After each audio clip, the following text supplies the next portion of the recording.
Corruption is a vile disease that sucks and drains the health out of something good. Corruption in society is an evil moral infection that keeps community in a state of perpetual sickness. Corruption is a moral virus. It's so potent it leaves its host sick, lethargic, and unable to realize and accomplish all that a well person can. Where corruption thrives, poverty and not prosperity thrives. Wealth is grabbed into the greedy, grubby hands of those who get fat on the toil and labor of good people. Corruption benefits, only temporarily, those who participate in it. Everyone else is a victim of the theft, the deceit, the dishonesty, and the lies that corruption feeds on. You need to know that a corrupt person is stealing from you. Corruption is filthy work and despicable acts of treachery done under the table and behind closed doors. Corruption is a disgusting shame. Corruption keeps a nation back from true development and from progress. Wise investors steer clear of a corrupt environment. They would rather put their resources into a place where the playing field of opportunity is equal for all and not bent towards feeding the financial lust of corrupt, lying, cheating, thieving politicians and government officials. How many wonderful development projects have been lost because the investors didn't want to do business in a swamp of evil? When those great projects go to another nation or to some other place, we all lose. Believe me when I tell you that corruption steals from you, it steals from all of us. Corruption plunders the nation's wealth.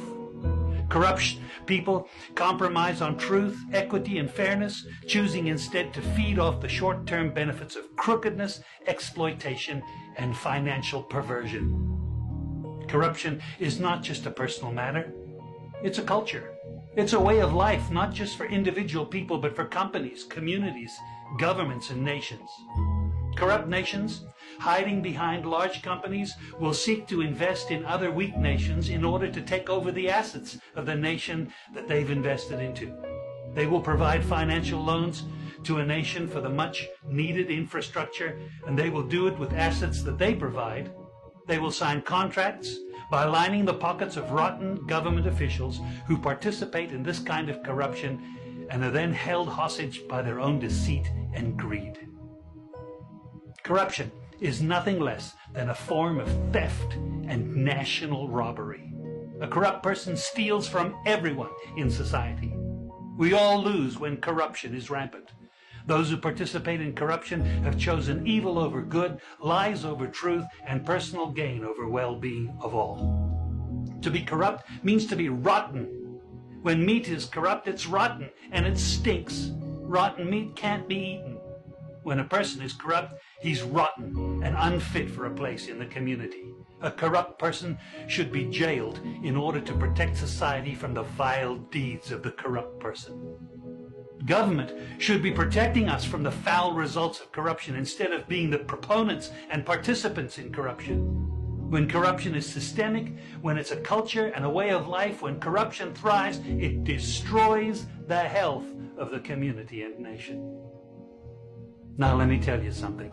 Defeating corruption is a very difficult thing.